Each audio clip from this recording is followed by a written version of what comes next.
Hi everyone, today I am going to recreate this very authentic mid-90s editorial makeup look. I've chosen to do more of an editorial rather than a mainstream look, and also I've chosen to go with the mid-90s because I do feel like when you're kind of thinking about a decade and what summarizes, what defines a decade, whether it's for fashion or for music or for makeup, it's very often not the beginning of the decade, because that tends to be a time of transformation. Obviously every decade's different, it depends on politics and all kinds of things. But I think when you go for the sort of 3 or 4 years into the decade, you start to get a flavour of what that decade's going to be all about. So that's why I've chosen to go more for the mid-90s, sort of 94 is actually what I'm pinning this on. So that is really more of a grunge makeup look. And I'm doing this look so it's more of an editorial look. Again, I feel like because, you know, I was starting to work backstage and doing editorials. I mean, in London, New York, so it's kind of a Western, it's more of a sort of transatlantic grunge mid-90s look. Now, I know I haven't got the thin eyebrows before you start saying anything, so I haven't fully committed. I was going to block them out and make them look really thin, but I think hopefully you can imagine this look with thinner eyebrows. I definitely don't want to pluck them. I didn't want to kind of bleach them or do anything like that. So you're right, I haven't fully committed here, but this is the authentic look. And what I'm going to do is use the actual products that were in makeup artist kits back then, like what lots of people used.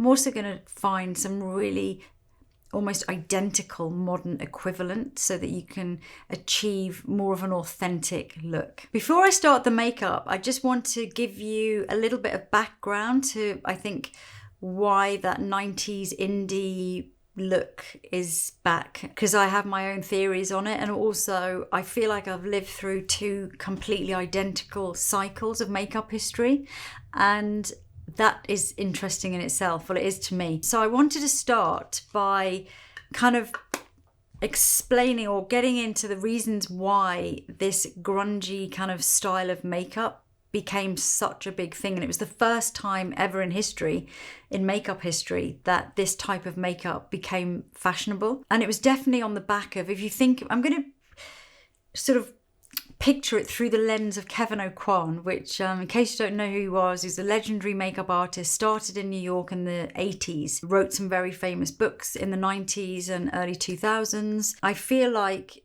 he's someone that almost at various points throughout all of this history that I'm talking about, right up to the modern day, he's kind of present.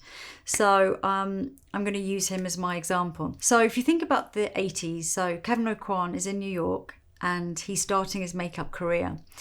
It's all about glamour. It's colour, it's kind of edgy, like loads of blush. It's kind of starting to be very contoury with blush, very highlighty, very colourful, very winged eyes, hair everywhere, like huge hair, lots and lots of wind machines. Going through to the sort of late 80s, you've still got that kind of look, but Kevin, being the pioneer that he was, is starting to really kind of own this look of like a very beigey version of that. So rejecting all the colour and going back to the browns, so the really sort of earthy brown contour, still with all the highlight and contour, but very much about, you know, the brown lips, the beige lips, really the brown pencil, the supermodel look really that, you know, we know from the late 80s right up to about 1991 as being like the supermodel look. That really was his kind of look, and a lot of his book was based on like teaching people how to do that look. And then if you think about what was happening as a reaction, so what was kind of bubbling under in the early 90s, grunge, obviously, the music, Seattle, lots of political things in the UK, recession. Globally, particularly in the West, I feel like it was just time for a big kind of backlash to that kind of style. And it really was about like thinking, well, being a young makeup artist at the time, thinking about, well, no, that looks really old fashioned, and every generation wants to reject what's come before, right? So thinking, well, no, contour and highlight, so old-fashioned, want real skin, I'm going to do shine on the skin. We want really lived-in makeup that looks androgynous, that looks edgy, that looks cool, that looks youthful, oh, that looks so old, all that style. So really about creating something that did feel very fresh, very youthful and edgy, that was saying something, that was making a statement.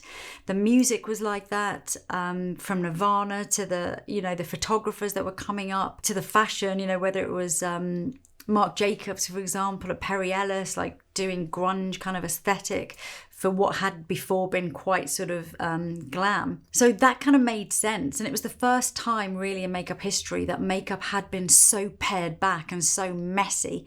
And there were different looks. Obviously, there was the really dark lip with the glossy eye, that looked so stark and so brutal, Of course, it took little inspiration from the 30s, but it was just so modern in its execution. And then the kind of really lived in eye with the grease. And again, that took inspiration again from the 20s and 30s, but the whole aesthetic was very, very different. And the way it was applied was different. So yeah, and then thinking about, I guess, what makes me see the full cycle to the modern day and why the 90s is back now, when, say, YouTube started. So by the time we got to the time YouTube had started, that late 80s, early 90s aesthetic was kind of a distant memory and still felt kind of too recent. It was still a little bit old-fashioned in terms of like editorial makeup artists. But then YouTube comes along and there's makeup enthusiasts on there. And what are they reaching for and what are they being taught by? It's Kevin's book. So this is the original book from 1994. And although there are definitely some nods to what's happening in the early 90s, you're starting to see a little bit of the grunge aesthetic coming through. A lot of it is that really heavy supermodel, late 80s, 1989, 1990 kind of aesthetic.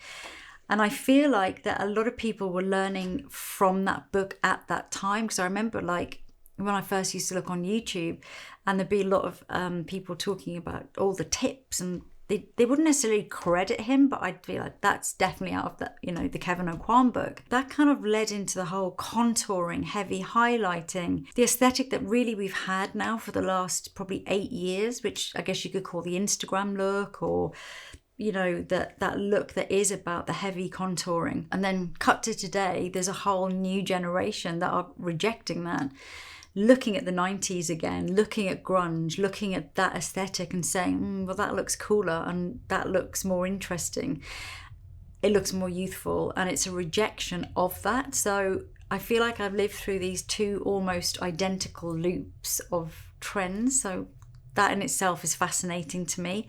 Of course, it's always different. Like if you look at a lot of the indie makeup that you see now on TikTok, it's inspired and it's got a sprinkling of what's happened the last 10 years, because it'll always, makeup history builds. So trends may come round again, but they'll be peppered with previous things that have happened. So they're always slightly different. And I'm definitely noticing that. So yeah, I've just wanted to kind of, I know that was a bit long, but I just wanted to paint the kind of picture of why we're back with a 90s aesthetic. I'm going to do a more authentic version. If you want me to do a more like what's happening now version, I could do that for another video. Do let me know, but let's crack on. I'm going to use original products from the time, and I'm going to use some new products that are really inspired by those original products. So what did makeup artists have in their kit? Editorial makeup artists, fashion makeup artists have in their mid-90s makeup kit. Well, the first thing was, for skincare, it would definitely be a French pharmacy brand. So something like an Embryolisse cream. And this, I guess, is years before it went mainstream, because of YouTube and all of that kind of made everyone aware of it. But it was kind of more of a secret then. If it wasn't this, it was something else that was quite drugstore-y or quite minimal in a way, because it sort of played well into the aesthetic of the time. And I feel like it kind of played into the narrative as well. It wasn't about a big pot of fancy cream. That would have felt like part of the old system of like high glamour. It felt more utilitarian, more androgynous. That kind of a cream would definitely be in everyone's kit back then. And then for base, because really that early 90s had been about more of a matte foundation, and using quite light, almost like colours that were too light for the skin. That was like a thing. I think the launch of MAC Face and Body came at just the right time, 1994, for this new breed of young makeup artists that were like, no, I don't want any of that. I want skin to look like skin. I want it to look raw. I want it to look like there's no makeup on. So absolutely, this would have been an essential thing to have in your kit and to apply it with fingers. So even if you were going to have to do a little bit more coverage for somebody that had some pimples or spots, you would start with a thin layer.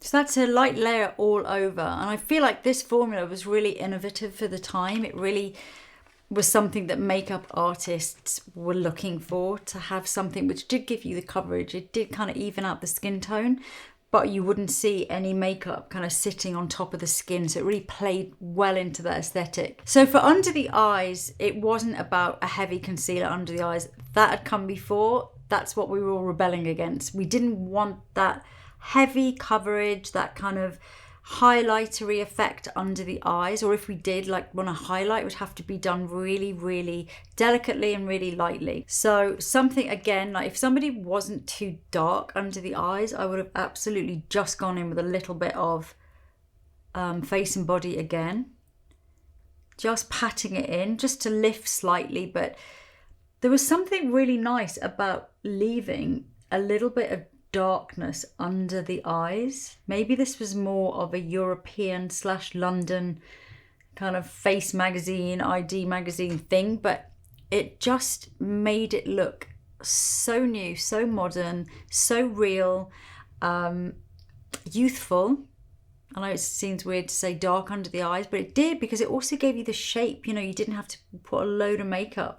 You had that kind of shape under the eyes. In terms of concealer, the absolute go-tos at the time would have been the Inui Duo Concealer, and this was absolutely a thing. Everyone loved it. It was only available in Japan, so I remember like asking a hairdresser that was going to Japan, will you bring me back the Inui concealer? I'll bring back 5 of them, because you couldn't really get it. It was only for the Japanese market. It was designed by Kevin O'Quan, so there he is back at the forefront again and really designing makeup for this new generation. And what was nice about it is that it was really heavy coverage, but it was aimed just to be used like here and there. Really, really good for covering blemishes or anything that you just wanted to kind of obliterate without having to look like you're wearing a lot of makeup. Because it was only for the Japanese market, it was only available in 1 shade, so everyone kind of had these palettes in their kit as well.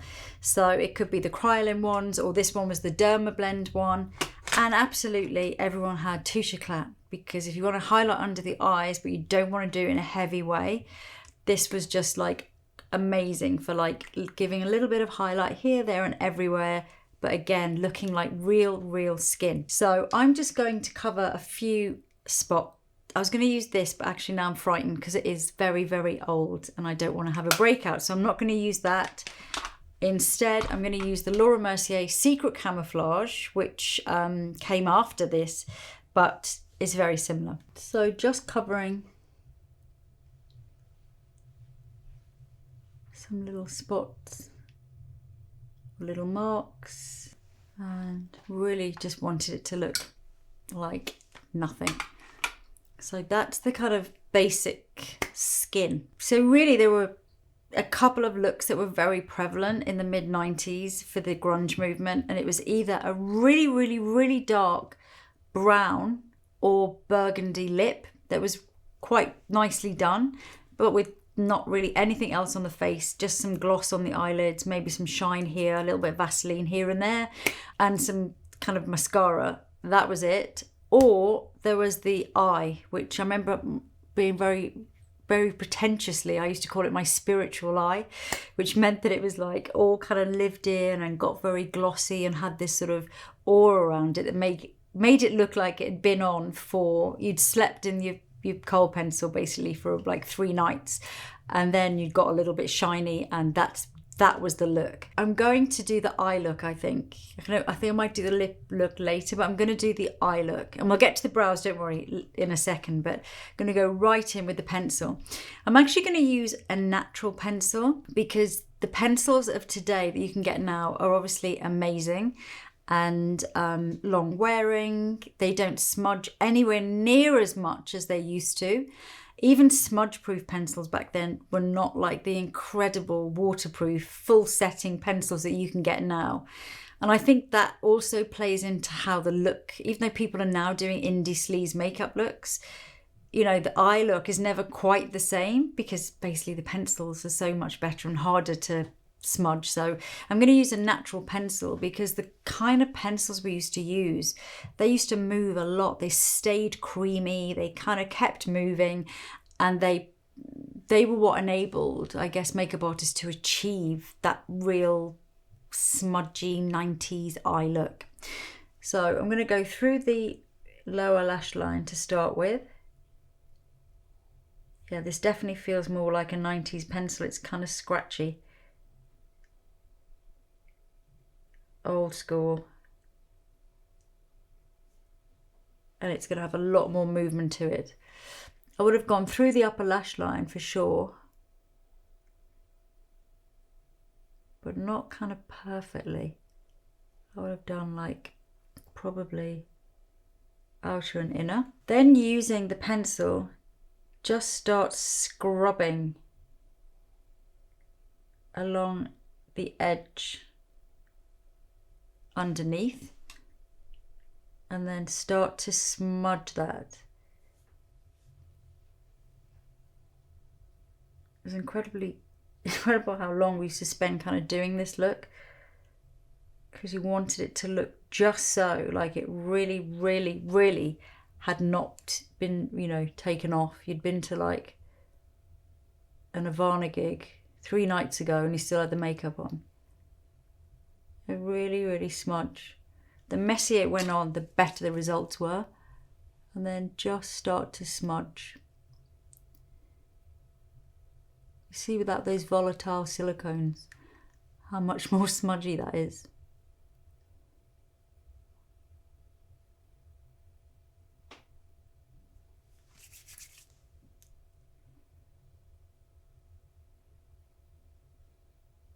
So that's the kind of basis for it, and then it was all about adding those layers of shine and grease.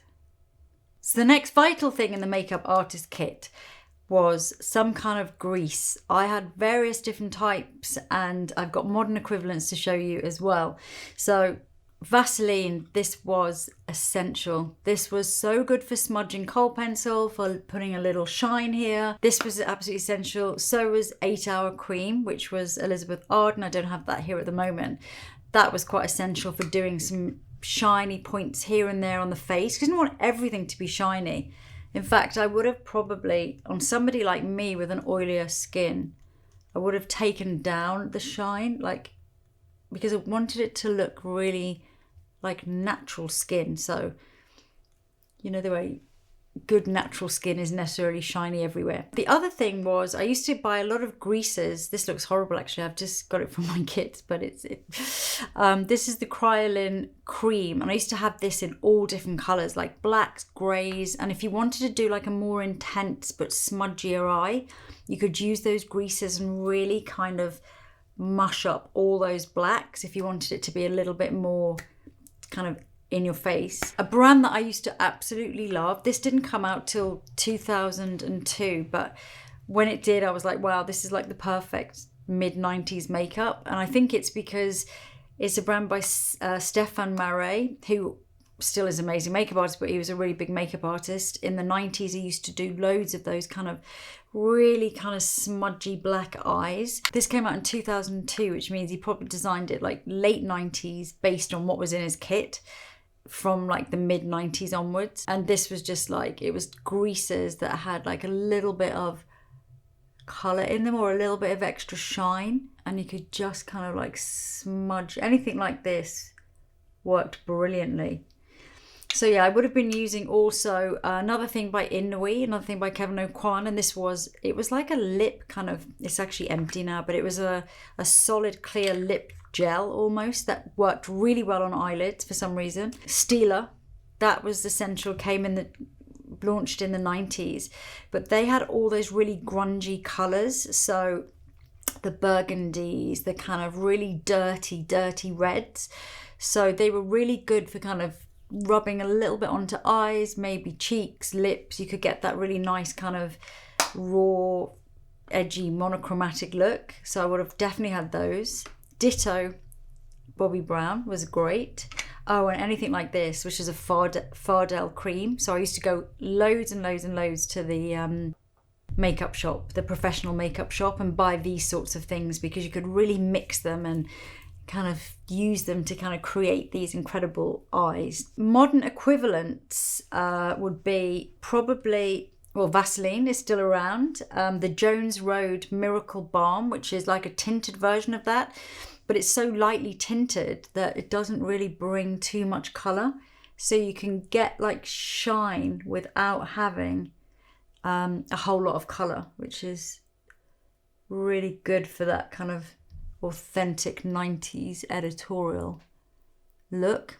Another couple of modern equivalents would be this one, which is a really nice clear face and eye shine. This one is by Danessa Myrex and Manasseh 7, which reminds me a little bit of the Jones Road one. So it's nice and kind of doesn't have too much colour, but has that shine to it as well. Oh, there was another brand that I used to use. This was a Japanese brand that, again, I used to have somebody bring it to me, which was a really nice, I think it was supposed to be a lip kind of gloss, but it worked really well everywhere. So today, what am I going to use? I think I will use a little bit more of this Jones Road. And then I might go in with my good old-fashioned Vaseline. I'm going to use a brush underneath to start to just smudge again that liner a little bit more. I'm going to do not too dark an eye, but just with that kind of really lived in vibe. And the kind of longer this was on, the nicer it got. I'm actually going to add some of this Stefan Marais. Obviously this is so old, so I hope I'm not going to get an eye infection. Oh, yeah, this is so good.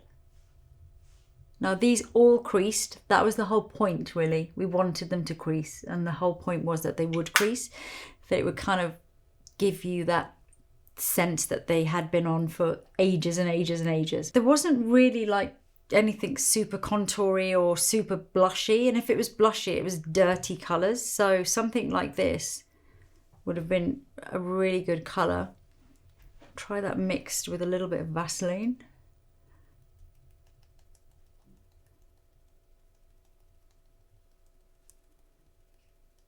Yeah, this would have been a really good combo back then. And if I was ever working on a model who had like a lot of spots and things on the cheeks, then I would do this first and then do the makeup on top. So you'd kind of have the blush underneath, and then you'd work the face and body and the concealer over the top. So you still got that really nice effect.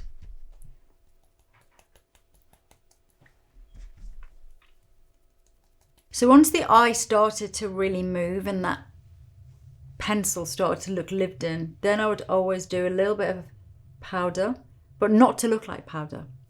Not to look like it was really set, but just to kind of control so it didn't end up down here, but at the same time you wanted it to keep mushing in. For lashes, didn't always curl them, sometimes did, depended. If the eyes were really dark, then you could give them a little curl. And then for mascara, it really depended. Either it was a really kind of loads of mascara and it was really messy and kind of clumpy, but you wouldn't really do that with a smoky eye. So it was either or. It was a lot of like balance to the makeup. It would be a darker eye, or it would be kind of a clumpy lash, or it would be a strong lip, with elements of shine. It wasn't ever kind of everything together, and I think that again was something that was very new and very modern for the time. So I would have probably, with this kind of an eye, I probably would have only done like at the roots of the lashes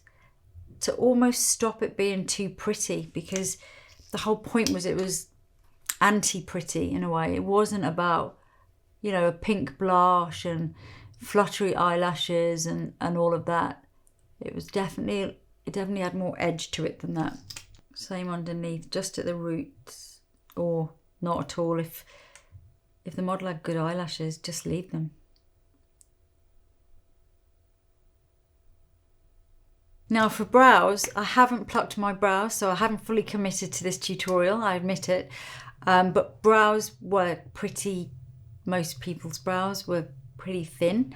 And the best way to do them, or how I used to do them, was to just use some, sometimes a little bit of pencil here and there, but always with Vaseline. I remember there was a trend as well. Instead of brushing them up, you'd kind of brush one up, one down, and have them looking disheveled, because it felt more boyish, felt more androgynous. Like you didn't care, you'd slept on your brows. One was up, one was down. I remember that was a whole like thing.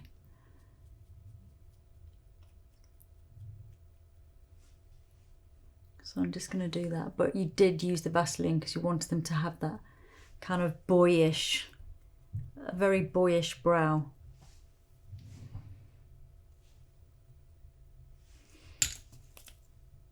I mean, even when you were doing like a look, like there were like looks around, like 1930s, 70s looks were around using like colour. But again, you wouldn't like overly perfect everything. It was so much more about the imperfection of it. Even if you were doing like a coloured eye, or you know, something that was just more of a look, there was perfection in the imperfection of it, and that was the whole point, that it was rebellious in that way. Had I wanted to contour someone then, I would have used something like probably just a bit of concealer, and made it look almost like just part of the skin. There weren't really all these cream bronzers and stuff like that you can get now, so using either a foundation stick or something like that would actually work really, really well, and not be too orangey, because you didn't want it to look like bronzer. Anyway, at this stage in the makeup, I probably would have gone back, just checked for concealing, like anything that needs concealing. If you really wanted to go back in under the eyes, you could. But again, just as you were working with the makeup and seeing how the eyes were starting to get, I remember like saying to people, like, rub your eyes just to make them look a little bit more. I'll give your eyes a rub. And sometimes that would just work so well. And then occasionally, like, you go back in and just like before the shoot or before the show, just put a bit more black on the inside. But usually the longer it was on, the better it got, because then you got the creases in the lid, the creases underneath. I mean, like this, and it kind of felt like, oh great, that's like the perfect lived in makeup now. So for lips, as I say, there was either this really brown lip or dark burgundy lip that was super, super fashionable, or it would be a nothing lip. So like, could be a lip balm, or it could just be whatever you'd used on the cheeks. So like a brownie burgundy stain. Kind of like, literally do it like that sometimes, straight onto the lips.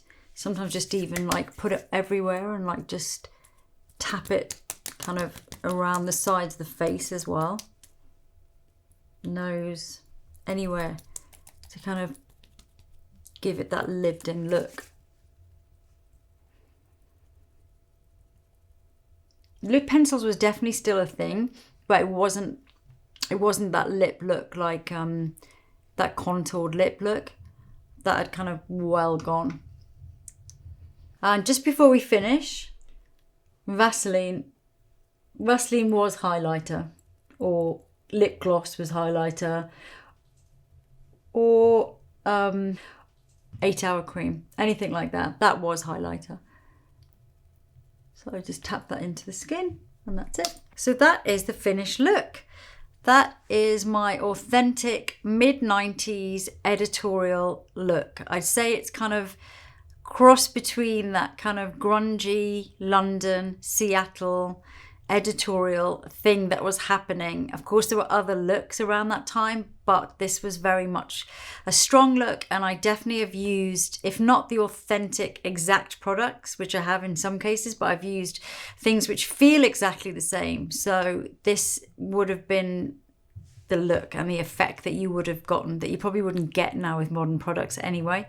And yeah, I mean, I love this kind of era. I think it was so refreshing on the back of, you know, such va-va-voom makeup. That's what I love about makeup. It's so cyclical, it's so reactionary sometimes, which I really personally enjoy, and I actually love watching the cycles and like studying the cycles of makeup, because it tells us so much about society in general. So I hope that was enjoyable, and I'll see you soon.